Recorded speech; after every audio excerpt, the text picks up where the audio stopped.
فرماتے ہیں کچھ لوگوں کا دعویٰ ہے کہ ہم اللہ اور آخرت پر ایمان رکھتے ہیں، حالانکہ وہ ایمان نہیں رکھتے، دعویٰ کرتے ہیں، نفاق کا مظاہرہ کرتے ہیں، منافقت کرتے ہیں۔ جو اللہ کو ماننے والا ہوتا ہے اس کا رنگ اور ہوتا ہے، جس کو پتا ہوتا ہے قیامت کے دن اللہ کے حضور کھڑے ہونا ہے، اس کے اعمال یہ نہیں مانتے، کہتے ہیں ہم مانتے ہیں، پر مانتے، دعویٰ ہے کہ ہم مانتے ہیں آخرت کو بھی اور اللہ کو بھی، پر نہیں مانتے۔ قیامت قائم ہونا ضروری ہے، اگر وقوع قیامت نہ ہو تو ظالم کی تو موجیں لگ گئیں، جابر تو موج کرے گا، فاسق اور فاجر تو کہیں گے دنیا میں بھی ہم اپنے اقتدار کے زور پر جیتے رہے، آج بھی ہمیں پوچھنے والا کوئی نہیں۔ عقلاً نقلاً قیامت کا قائم ہونا ضروری ہے۔ قیامت قائم ہوگی تو مظلوم کو اس کے ظلم پر داد رسی کی جائے گی اور ظالم کو سزا ملے گی۔ ایک آدمی ساری زندگی دنیا کے اندر لوٹ مار کرتا رہا، دھوکہ فریب فراڈ کرتا رہا، اس کی راتیں شراب و کباب میں گزر گئیں، وہ مرے اور بات ختم ہو گئی، ٹھیک ہے موج کر کے چلا گیا۔ ایک آدمی ساری زندگی اس نے اللہ تبارک و تعالیٰ کی رضا کے لیے اپنی نظر کی حفاظت کی، زبان کی حفاظت کی، یہاں تک کہ دل کی بھی حفاظت کی، وہ بھی مرے تو معاملہ ختم ہو گیا۔ اس طرح تو پھر سرکش کا کچھ بنے گا ہی نہیں، نظام زندگی ساری اس کی سوچ ختم ہو کے رہ جائے گی اگر قیامت قائم نہیں ہو۔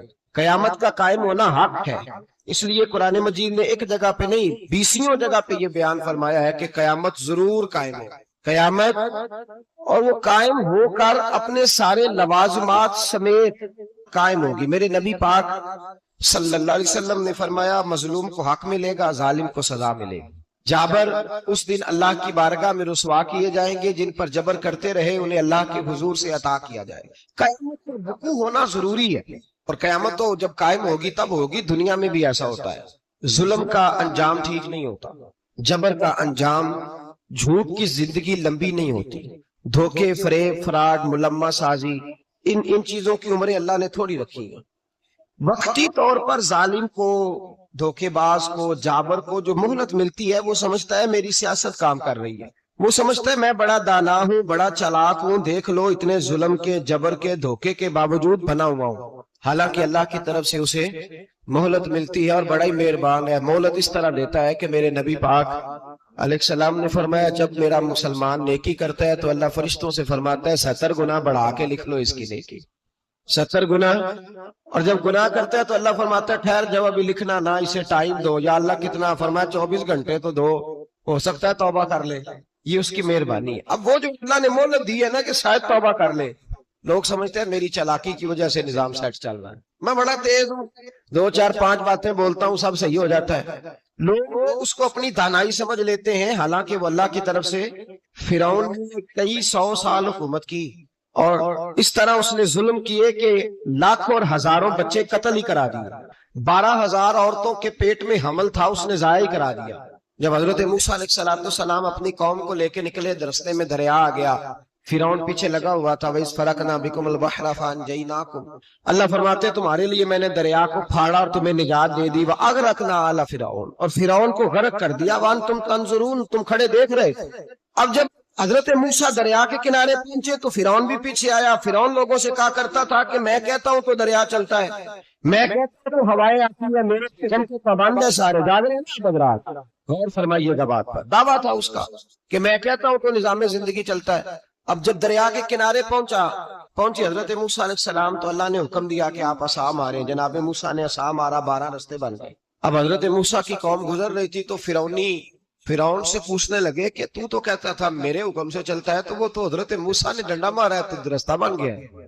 باز نہیں آتا انسان باز بننے بڑے ہیں، اس کے پاس بڑی دلیلیں ہیں، جھوٹ سچ بول کے اپنے آپ کو مطمئن کرتا ہے، آخر دم تک تبدیل ہونے کو تیار نہیں ہوتا، دلیلیں گھڑتا رہتا ہے، بناتا رہتا ہے، شور کرتا ہے جان بوجھ کے۔ بھئی تو کہتا تھا میرے چلانے سے چلتا ہے، تو باز ابھی بھی نہیں آیا، کہنے لگا میں نے ہی حکم دیا کہ ذرا پھٹ جا، مجھے یہ زندہ چاہیے۔ باز رسی جل گئی، بال، کہنے لگا میں نے ہی کہا ہے دریا کو کہ یہ مجھے زندہ چاہیے، میرے بھاگے ہوئے ہیں تو اس لیے پھٹا ہے، تو آؤ میرے ساتھ دریا کراس کریں۔ تو پتا تو ان کو بھی تھا نا جتنا تو رب بنا ہوا ہے، پتا تو تھا، سارے جانتے تھے۔ کہنے لگے تو پہلے کراس کر، اگر تو بچ گیا تو ہم بھی پیچھے آتے ہیں۔ اب چاروں ناچار۔ ایک روایت تو یہ ہے کہ یہ جب خدائی کا دعویٰ کرتا تھا نا، تخت پہ بیٹھا ہوتا تھا، تو ایک دن حضرت جبریل آئے اس کے پاس انسانی شکل میں۔ تو کہنے لگے میں بڑی دور سے آیا ہوں تو ایک مسئلہ پوچھنا تھا. کہا پوچھو. کہنے لگے ایک غلام تھا کسی بادشاہ کا, تو بادشاہ نے اسے تھوڑی دیر کے لیے ایک علاقے کی سربراہی دے دی. کتنی دیر کے لیے؟ کتنی دیر کے لیے ہمیں سربراہیاں ملتی ہیں؟ کیوں جی؟ تھوڑی دیر کے لیے ملتی ہے نا. تھوڑی دیر کے لیے سربراہی دے دی ایک غلام کو. ذرا بات کو سمجھیے. حضرت جبریل پوچھتے ہیں, کہتے ہیں سربراہی مل گئی, اب وہ مالک ہی بن کے بیٹھ گیا ہے, وہ بات ہی نہیں سنتا. اسے تھوڑی دیر کے لیے بنایا, خدائی کا دعویٰ کرنے لگا ہے. آپ بتائیں اس کا انجام کیا ہونا چاہیے؟ یہ مسئلہ پوچھنے آیا ہوں. تو فرعون کہنے لگا اس کا انجام یہ ہے کہ اسے پانی میں گوتے دے دے کے مار دے. انجام کیا ہے؟ بولیے بولیے, کیا انجام ہے؟ کیا انجام ہے جی؟ پانی میں. اللہ اکبر, اپنی سزا تجویز کر رہا ہے. اس کی سزا کہ اسے پانی میں گوتے دے دے کے مارو ظالم کو. اسے تھوڑی دیر کے لیے بنایا تھا اور وہ چھائی گیا ہے, قبضہ ہی کر گیا ہے. حضرت جبریل کہنے لگے جی آپ لکھ کے دے دیں گے؟ کہنے لگا لاؤ لکھ دیتے ہیں. لکھوا لیا. جناب جبریل رکا لے کے تشریف لے گئے.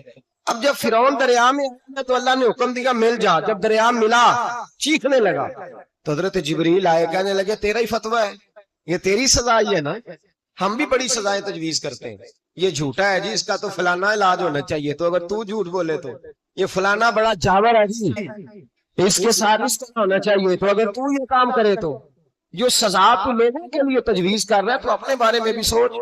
اب جب گوتے آئے نا, آخری وقت دیکھا وہ فرعون جو کہتا تھا میری مرضی سے دریا چلتا ہے. علامہ ساوی نے تفسیر ساوی میں لکھا ہے تڑپ کے رونے لگا. جب یہ مزاج ہے, ایک دفعہ اوپر آتا ہے آدمی جب دریا میں جاتا ہے, اوپر آیا تو چیخنے او میرے حواری او خدا کا واسطہ مجھے بچاؤ.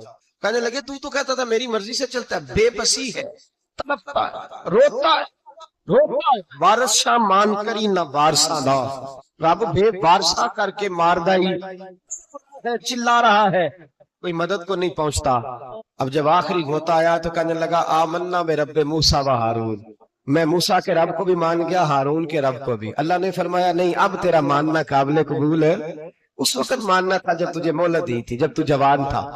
بڑھاپا آتا ہے, بیماری آتی ہے, جوان آدمی بیماری کا شکار ہوتا ہے تو کہتا ہے یا اللہ ایک دفعہ صحیح کر دے, میں ساری پڑھا کروں گا. ایک دفعہ ٹھیک کر دے, میں مسجد میں رہوں گا, میں اگلے سال اعتکاف بھی کروں گا, میں ساری تراویحیں پڑھوں گا. تو اس وقت پڑھنی تھی جب تجھے مہلت دی تھی, اس وقت پڑھنا تھا جب اللہ نے تمہیں آسانی دی, زندگی دی. یہ حال ایک کا نہیں ہوا. نمرود کو دیکھ لیں, حضرت ابراہیم علیہ السلام کو کہتا تھا میں رب ہوں. آپ نے فرمایا رب تو وہ ہے جو زندہ کرتا اور مارتا ہے. ایک موت کا قیدی بلایا, کہنے لگا ہاں بھائی کتنے دن رہ گئے تھے پھانسی میں؟ کہنے لگا جی پرسوں ہونی تھی. کہا جا تجھے آزاد کیا, لو میں بھی زندگی دیتا ہوں. ایک بے گناہ آدمی کو پکڑ کے قتل کر دیا, کہتا میں بھی مارتا ہوں. حضرت ابراہیم علیہ السلام کہنے لگے تو بیوقوفوں جیسی دلیلیں دے رہا ہے. چل اس طرح کر, میرا رب سورج مشرق سے نکالتا ہے, تو اگر رب ہے تو مغرب سے نکال کے دکھا. اب دلیل کا جواب کوئی نہیں تھا تو کہنے لگا پکڑو اور آگ میں ڈال دو.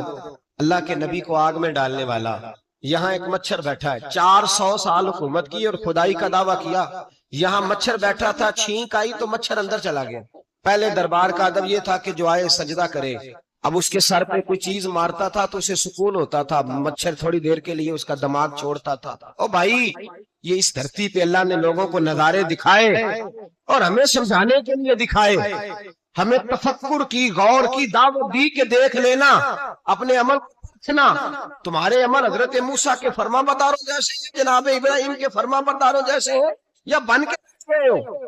اب دربار کا ادب یہ ہے, بے بسی کا یہ حال ہے کہ جوتے لٹکتے ہیں دربار میں, جو آتا ہے جوتا کھینچتا ہے. اور ادب یہ ہے کہ 10 جوتے نمرود کے سر پہ مارو. اور 400 سال جوتے لگتے رہے. روتا تھا, جو آدمی آتا تھا منتیں کرتا تھا, کہتا تھا کہیں سے کوئی دوائی مل جائے. پاگلوں جیسی زندگی گزاری, پاگلوں جیسی سخت. وہ تو حساب وقوع قیامت تو حساب ہوگا. یہاں لوگ پاگل ہو کے مرتے ہیں, معاذ اللہ, نفسیاتی مریض ہو کے مرتے ہیں. یہاں آخری وقت اتنا سخت آتا ہے کہ دنیا موت کی دعائیں مانگتی ہے. میرے بھائی, جب انسان ظلم کرتا ہے تو بھول جاتا ہے کہ شاید مجھے پوچھے گا کوئی نہیں. جب وہ زیادتی کرتا ہے تو بھول جاتا ہے. جب وہ کسی کا حق کھاتا ہے تو وہ کہتا ہے شاید اس کا تو وارث ہی کوئی نہیں جس کو میں لوٹ رہا ہوں. لیکن جب اللہ کی پکڑ آتی ہے, حجاج بن یوسف ظالم تھا, اس نے اچھے کام بھی کیے تھے. قرآن پاک پر زیر زبر آراب حجاج بن یوسف نے لگوایا. محمد بن قاسم کو ہندوستان سندھ کے علاقے فتح کرنے بھی حجاج بن یوسف نے بھیجا تھا. ساری خوبیاں اپنی جگہ پر, ظالم بہت بڑا تھا. کسی آدمی نے اس کے سامنے کونے کی طرف منہ کر کے ساتھ والے سے بات کر لی تو کہنے لگا میرے خلاف کیا، اس کو لے جاؤ 2 ٹکڑے کر کے واپس لے آؤ۔ توتی بولتا ہے نا، اقتدار جب کسی کے ہاتھ اقتدار ہوتا ہے نا، وہ چاہے ایک گھر کا کیوں نہ ہو، وہ 10 بندے فیکٹری میں کام کرتے اور جو ان کا مالک ہوتا ہے وہ کہتا میں مالک ہوں، مجھے مانو۔ جب تو صاحب اقتدار ہوتا ہے نا، جب تو سفر بن کے بیٹھتا ہے اور کسی غریب گھر کی بہو آتی ہے 2-4 تو کہتا میرا اقتدار ہونا چاہیے۔ جب میں کھانسنے لگوں تو ہر آدمی کے ہاتھ میں ٹشو پیپر ہونا چاہیے، جب میں بولنے لگوں تو بندے ہوئے ہاتھوں سے ہر آدمی جی جی کرتا ہوا کھڑا ہونا چاہیے۔ جس آدمی کا، اور یہ کام بہو بھی کرتی ہے کئی دفعہ، وہ بھی کہتی ہے کہ تمہیں پتہ نہیں میں کتنا لمبا چوڑا جہیز لے کے آئی ہوں، جب میں سونے کے لیے اپنے بیڈ روم میں جاؤں تو خبردار بوڑھے بابے کو اجازت نہیں کہ وہ کھانسے۔ اماں کو چاہیے کہ اگر اس کو بڑی سخت پیاس بھی لگی ہے تو میرے سوتے سوتے باورچی خانے میں برتن نہ کھٹکھٹائے۔ جو جہاں بھی جس اسٹیج پہ بھی بیٹھتا ہے وہ کہتا ہے کوئی نہیں مجھے پوچھنے والا، میں جوان بوڑھوں کا مذاق اڑاتے ہیں، سمجھتے ہیں شاید کبھی بوڑھے نہیں ہونا، مذاق اڑاتے ہیں۔ تندرست لوگ بیماروں کا مذاق اڑاتے ہیں، شاید کبھی بیمار نہیں ہونا۔ حجاج بن یوسف ظالم تھا، ظلم کرتا تھا، زیادتی کرتا تھا۔ حضرت سعید بن جبیر ایک تابعی بزرگ تھے، اتنے بڑے بزرگ تھے کہ ساری رات نماز پڑھتے تھے، سارا سال روزہ رکھتے تھے۔ ایک دن انہوں نے ممبر پہ بیٹھ کے کہا کہ حجاج ظلم سے باز آ جائے ورنہ اللہ کی لاٹھی بڑی بے آواز ہے۔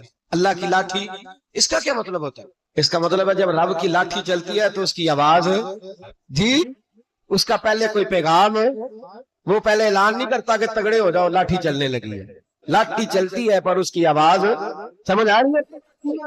جمعۃ الوداع کے لیے تشریف لانے والے آباب خاص غور فرمائیے گا۔ حجاج بن یوسف کو پتہ چلا کہ حضرت سعید بن جبیر نے میرے خلاف کی بلا لیا، کہنے لگا تو نے میرے خلاف کیا؟ فرمانے لگے کی ہے۔ آپ فرمانے لگے نہ تو زندگی کا مالک ہے نہ موت کا مالک ہے، تو کیسے قتل کر؟ کہنے لگا، فرمایا میں نے تجھے نہیں، میں نے تو کئی شداد، کئی حماد، کئی قارون، کئی فرعون، کئی نمرود دیکھے، کئیوں کی داستانیں سنی، تو کون ہے؟ تو چھوٹا سا ہے۔ ایک جملہ ہے ملا جلال الدین رومی کا، بڑے درویش تھے، ایک بات کہہ گئے، کہنے لگے نمرود جتنے پیسے نہیں، فرعون جتنی حکومت نہیں، قارون جتنی دولت نہیں، ورنہ فرمانے لگے میرے زمانے میں بھی کئی لوگوں کا خدا بننے کو دل کرتا ہے، کئی لوگوں کا دل کرتا ہے، لیکن نمرود جتنے پیسے، فرعون جتنی طاقت اور قارون جتنی دولت نہیں، ورنہ ہو سکتا ہے لوگ دعویٰ کر جائیں معاذ اللہ ثم معاذ اللہ۔ یہ آج سے کئی 100 سال پہلے وہ کہہ رہے ہیں، آج تو حالات بڑے ابتر ہیں، اس کی نسبت خطرناک۔ فرمانے لگے حضرت سعید بن جبیر تو زندگی موت کا مالک نہیں، کہنے لگا قتل لے جاؤ۔ جب پکڑ کر کھینچ کر لے جا رہے تھے نا تو حضرت سعید بن جبیر مسکرانے لگے۔ اب ظالم کے سامنے مسکرائے تو اس کو بڑا غصہ آیا، یہ میرا مذاق اڑاتا ہے، بلا لیا، ادھر آؤ، کیوں مسکرا رہے ہو، کیا ہوا؟ تو حضرت سعید بن جبیر کہنے لگے میں مسکرا رہا ہوں تیری بیوقوفی پر اور اپنے اللہ کی دی ہوئی ڈھیل پر، میں مسکرا رہا ہوں کہ یا اللہ کیا بات ہے، کیا تیرا شان ہے، کیسے لوگوں کو ڈھیل دی ہوئی ہے، میں مسکرا رہا ہوں بیوقوفی پر کہ تو سمجھتا ہے شاید مجھے پوچھنے والا کوئی نہیں۔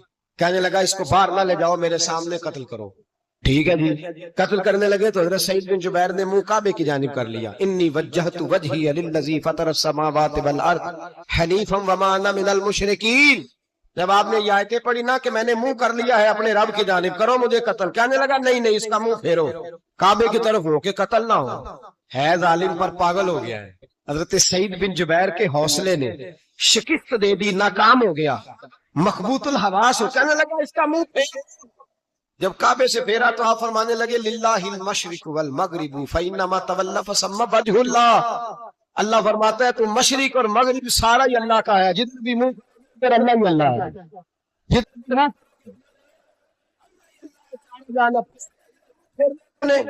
پھیر دیا منہ۔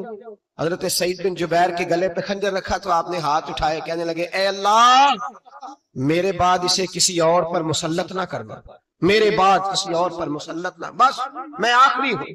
جب آپ ذبح ہوئے تو اتنا خون نکلا کہ لوگ کہتے ہیں جتنا اونٹ کے وجود سے نکلتا ہے، تنگ ہو گیا سارا اس کا دربار۔ ایک سمجھدار آدمی کو بلا کے کہنے لگا اتنا خون میں نے بڑے بندے قتل کرائے ہیں پر اتنا خون نہیں نکلا۔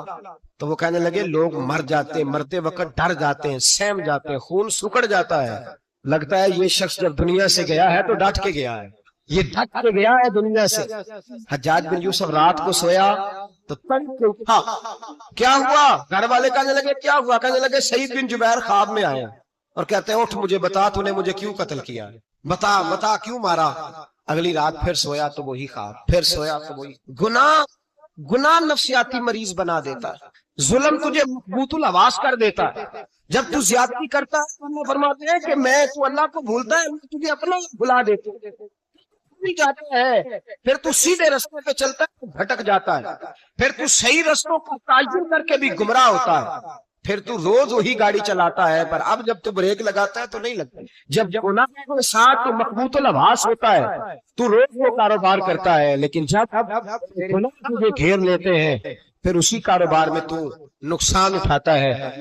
حجاج بن یوسف تڑپتا ہے، روتا ہے، یہاں تک کہ بیمار ہو گیا، پیٹ میں درد ہوتی ہے، پتہ نہیں کیا ہوا، تکلیف ہوتی ہے، پتہ نہیں، سارے حکیم طبیب ڈاکٹر کوئی نہ سمجھ سکا کہ بیماری کیا ہے۔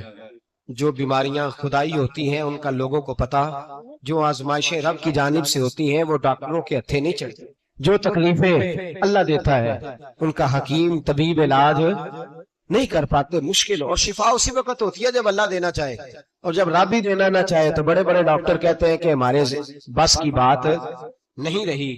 بغداد سے حکیم آئے، پیٹ دیکھا، کہنے لگے نہ تیرے معدے میں کوئی دقت ہے، نہ تیرے جگر میں، نہ کسی اور جگہ، ماجرا کیا ہے؟ ایک آخری علاج ہے، آخری، وہ کیا؟ گوشت کا چھوٹا سا ٹکڑا دھاگے کے ساتھ باندھ کے منہ میں ڈالا اور پھر ایک باریک سا تنکا لے کے اس کو اندر ڈالنے لگے گلے میں۔ وہ گوشت کا ٹکڑا جب حلق کے اندر اتر گیا، اس حکیم نے واپس کھینچا تو کیسے ایسی بدبو آئی جیسی کبھی سونگی نہ تھی۔ جانور کیڑے مکوڑے لگے ہوئے باہر نکلے، اور جب دیکھا کہ جتنے محل میں لوگ بیٹھے تھے چلاتے ہوئے نکل گئے کہ یہ کیا مصیبتیں ہیں۔ حکیم بھی اٹھ کے دوڑنے لگا، کہا تجھے کیا ہوا؟ کہنے لگے حجاج تیری بیماری زمینی نہیں، تیری مصیبت زمینی نہیں۔ کہا میری مرض تک تم کیوں نہیں پہنچ پا رہے؟ تو کہنے لگے لگتا ہے تو بد دعا کا مریض ہے، لگتا ہے تو ظلم کا مریض ہے، تو جبر کا مریض ہے۔ تڑپتا رہا، سسکتا رہا۔ ایک وقت وہ بھی آیا کہ گھر والوں نے کمرے میں بند کر کے تالا لگا دیا، دیوار سے ٹکرے مارتا۔ او بھائی، جو گناہوں کے بیمار ہوتے ہیں انہیں شفا نہیں ہوتی، جو ظلم جبر بربریت کے بیمار ہوتے ہیں انہیں سکون قلبی میسر نہیں آتا۔ دوائیاں ان بیماریوں کی بنی ہوئی ہیں جو بیماریاں زمینی ہیں، جو بیماریاں خوراک کی بد پرہیزی سے ہوتی ہیں، جو گناہوں کی بد پرہیزی سے ہوتی ہیں، ان کی بیماریاں، ان کی شفا رجوع اللہ ہے، ان کی توبہ اللہ سے معافی مانگنے سے شفا ہوتی ہے۔ حجاج جب مرنے لگا تو بلایا، یہ رنگ بھی ذرا ملاحظہ کیجئے گا، دو چار قریبیوں کو بلایا، پتہ ہوتا ہے نا اپنے کرتوتوں کا آدمی کو، پتہ سارا ہے سردار مکیتیاں، پتہ ہوتا ہے سارا۔ بلا کے کہنے لگا جب میں مر جاؤں تو مجھے رات کو دفن کرنا ہوگا۔ کیوں بھئی عورت ہے؟ کہنے لگا نہیں، رات کو دفنانا۔ ٹھیک ہے رات کو دفنا دیں گے۔ پھر کہنے لگا جب صبح ہو جائے تو صبح ہونے سے پہلے پہلے میری قبر زمین کے برابر کر دینا، نشان مٹا دینا۔ کا وجہ تو کلمہ پڑھتا ہے اور حضور کا حکم ہے کہ قبر کم از کم ایک بالش ایک کٹ اونچی ہونی چاہیے زمین سے، کم از کم، تو تیری پتہ ہوتا ہے اپنے ظلموں کا۔ کہنے لگا مجھے پتا ہے لوگ میرے مرنے کے بعد میری قبر بھی نہیں چھوڑیں گے، دنیا میں تو میرے جبر کی وجہ سے کوئی آ نہ سکا، لیکن میری قبر بھی لوگ جنازوں میں باتیں شروع کر دیتے ہیں۔ جنازوں میں نے ایسی بھی داستانیں سنی ہے کہ کوئی مرا تو لوگ جوتوں کا ہار قبر پہ ڈال آئے۔ نہیں بھائی، تو جب زندہ تھا تو تیرے جبر ظلم کی وجہ سے نہیں کو بول سکا۔ ایک تو قیامت میں حساب ہوگا، یہاں دنیا میں حساب ہونے لگتا ہے۔ اتنی لمبی زبانیں لوگوں کی لٹک کر مرتے وقت باہر نکل آتی ہیں۔ دعا کریں، جمعہ ہے، اللہ تعالیٰ ایمان کی موت عطا فرمائے، اللہ تبارک و تعالیٰ عطا فرمائے، اور سنیں اے اللہ تو ہمیں ظلم سے ویسے ہی محفوظ فرما، اگر ہم زیادتی کرنے لگے تو اے اللہ ہمیں اس سے منع فرما، ہمیں اس سے یہ کہ ہم باہر آ جائیں اس گناہ سے۔ میرے بھائی، ایک تو دنیا میں سزا ہے، پھر قیامت کی سزا ہے، اور وہ زیادہ سخت ہے، وہ زیادہ سخت ہے۔ ہم لوگوں نے نا ہیلے بہانے بڑے بنائے ہوئے ہیں۔ بینک کے ساتھ کاروبار کرنے والا کہتا ہے نہیں مجبوراً لیا ہے، مجبوراً مر رہا تھا تو آخری لبوں پہ تھا تو جائز ہے، جائز ہے۔ اس وقت جب تجھے کھانے کو لقمہ نہ لگے تو حرام کھانا بھی جائز ہے۔ کیا دقت تھی؟ کیوں اللہ رسول کے مقابلے میں کھڑا ہوا تو؟ کیوں سود کا دھندا کیا؟ کیا تکلیف تھی؟ کیا لگ گیا تھا. ہم جان بوجھ کر اپنے لیے جہنم کٹھی کرتے ہیں, پھر کہتے ہیں سکون نہیں زندگی میں. کہاں سکون آئے گا, کیسے آئے گا؟ ہم نے خود آگ لگائی ہے چمن میں اپنے. جو قیامت کی سب میرے نبی پاک علیہ السلام نے فرمایا رب تمہیں سامنے کھڑا کرے گا. اور کس طرح؟ فرمایا لوگوں کے وجود سے کپڑے اتر جائیں گے, زمین اس طرح دہکے گی جس طرح تانبا زمین پہ رکھا جائے اور آگ جلائی جائے. تانبا دیکھا آپ لوگوں نے؟ یہ بھی گرمی گزری ہے نا, تو فرش پر جب سورج پڑتا تھا تو ننگے پاؤں چلا نہیں جاتا تھا. صحیح کہہ رہا ہوں؟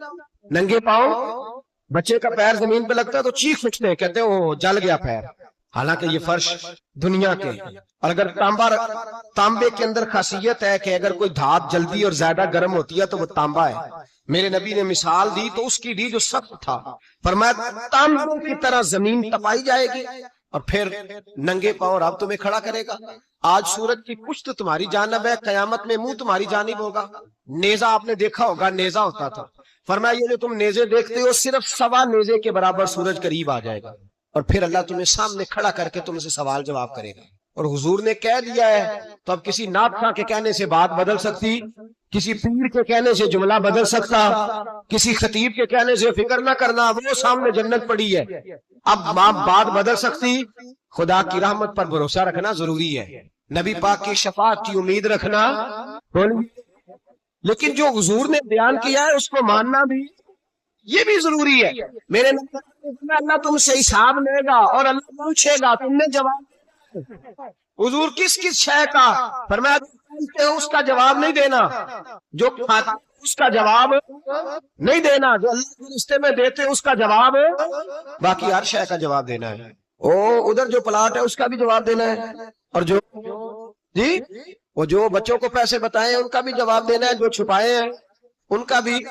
ثم لتسألن یومئذ عن النعیم, جو کمیٹی اپنے محلے میں ڈالی ہے اس کا بھی جواب دینا ہے, جو سسرال کے علاقے میں ابا جی سے چوری ڈالی ہوئی ہے اس کا جواب بھی, سب کا جواب دینا ہے, تمام حساب کتاب. اور اللہ فرماتے ہیں میں سامنے کھڑا کر کے ہر سوال کا تجھے جواب, تجھے ہر سوال کا جواب. اچھا یہ جو بڑے لوگ تھے وہ حساب سے ڈرتے تھے, ہم چھوٹے لوگ ہیں ہم حساب سے ہم نہیں ڈرتے, ہم کہتے ہیں دیکھی جائے گا. بڑے لوگ جو تھے وہ حساب سے.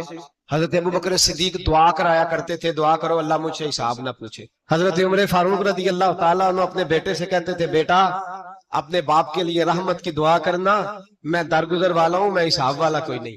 بڑے لوگ ڈرتے تھے, بڑے لوگ. حضرت عثمان غنی قبر پہ کھڑے ہوتے تھے تو داڑھی آنسوؤں سے بھیگ جاتی. غلام کہتے ہیں حضور 3 دفعہ نبی پاک نے آپ کو جنت کی بشارت دی, 3 دفعہ بشارت دی ہے تو آپ کیوں اتنا روتے ہیں؟ عثمان غنی فرماتے جس رسول نے مجھے جنتی کہا ہے اسی محبوب نے مجھے فرمایا تھا عثمان قبر آخرت کی منزلوں میں سے پہلی منزل ہے. اور آپ فرماتے میرے تو کمرے میں دیا گل ہو جائے تو مجھے ڈر لگتا ہے, اس میں تو مکمل اندھیرا ہے. آپ فرماتے کھڑکیاں بند ہو تو دم گھٹنے لگتا ہے, اس کو تو دروازہ ہی کوئی نہیں, روشن دان تک نہیں. بھائی جو ڈر رہے تھے, مولا علی شیر خدا نماز کا وضو کر کے کانپتے, علی آپ مرد کے سامنے نہیں کانپے, خیبر کا دروازہ اکھاڑتے نہیں کانپے, بدر خندق حنین اور خیبر میں نہیں کانپے, تو یہاں آپ فرمانے لگے مالک کے سامنے جاتے ہوئے ڈر آتا ہے. بڑے لوگ کانپتے تھے, بڑے لوگ. آج کون سا جمعہ ہے؟ سارے بولیے. حالانکہ یہ اگلے سال دوبارہ آئے گا, ہمارا نہیں پتا کہ ہم ودا ہو جائیں کہ کیا بنے. یہ کون سا جمعہ ہے؟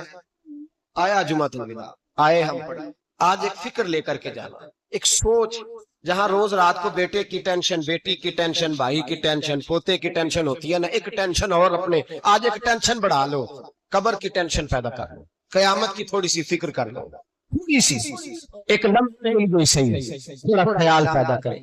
حضرت حسن بصری نام سنا ہوا ہے نا, یہ حضرت علی کے شاگرد ہیں, نبی پاک کے گھر میں آ جاتے تھے کئی دفعہ, بچے تھے جب. حضرت حسن بصری تابعی ہیں, فرماتے خانہ کعبہ میں عمرہ کرنے گیا, طواف کعبہ کر رہا تھا تو بڑا عجیب منظر ہوا, رات کی تنہائی ہوئی. اس وقت کئی دفعہ طواف بند بھی ہوتا تھا, اس لیے کہ رش کم ہوتا تھا تو رات کو سب سو جاتے.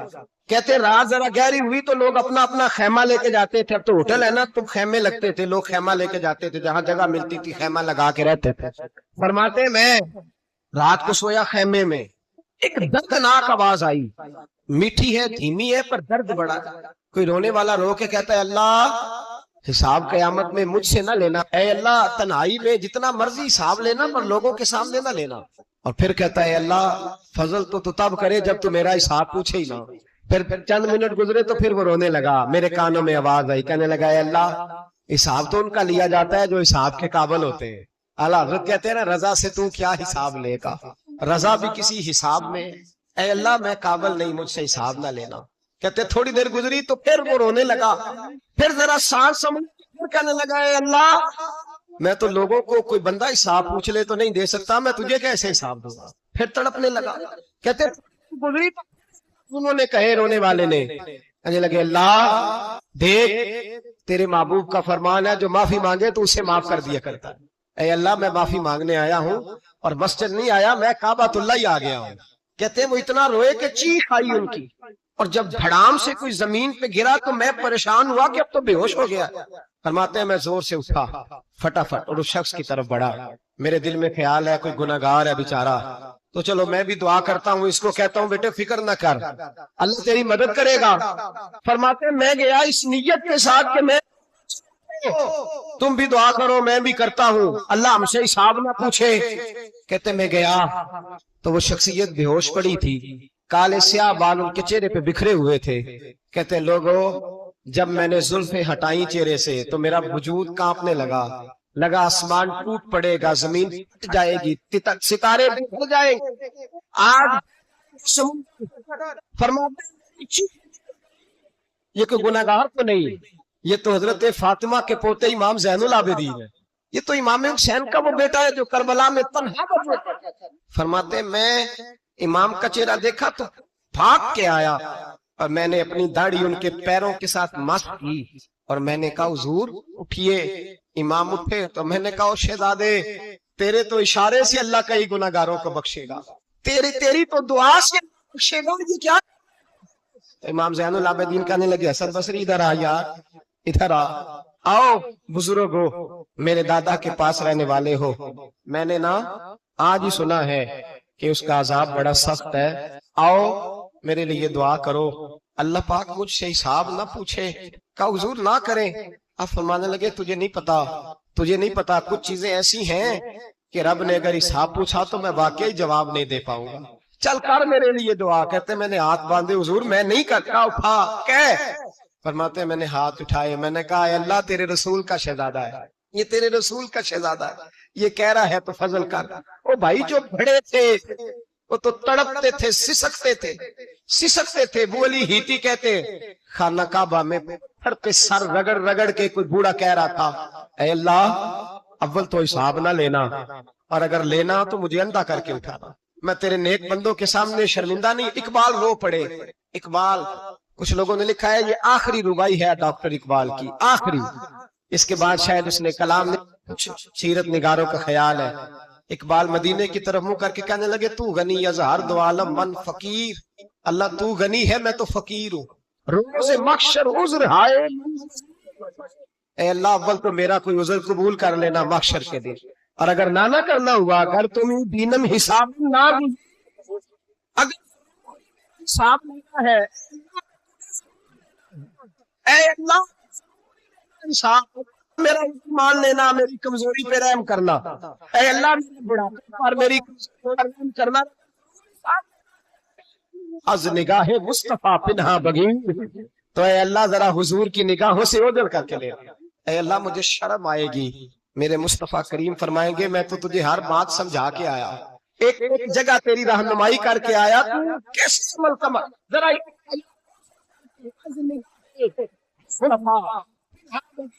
ذرا کے لینا, میں برداشت نہیں کر پاؤں گا. حضرت وہ علی کہتے ہیں بابے نے سر ہے اور کہتے ہیں اللہ مجھے. فرماتے میں گیا, میں نے کہا چلو میں دعا کرتا ہوں جا کے. فرماتے جب میں نے جا کے بزرگوں کی کمر پہ ہاتھ رکھا, ان کا چہرہ دیکھا تو یہ کوئی گناہگار تو نہیں, یہ تو بغداد کے پیر عبد القادر جیلانی ہے, یہ تو محبوب سبحانی غوث سمدانی ہے, یہ تو وہ شخص ہے جو قدم لگائے تو اللہ ولایت عطا کرتا ہے. جو بڑے تھے وہ ڈر رہے تھے. معین الملت والدین عطائے رسول ہند الولی غریب نواز حضرت خواجہ معین الدین اجمیری رحمت اللہ علیہ, خواجہ قطب الدین بختیار کاکی کو تنہائی میں بلا کے کہنے لگے معین الدین سید زادہ ہے,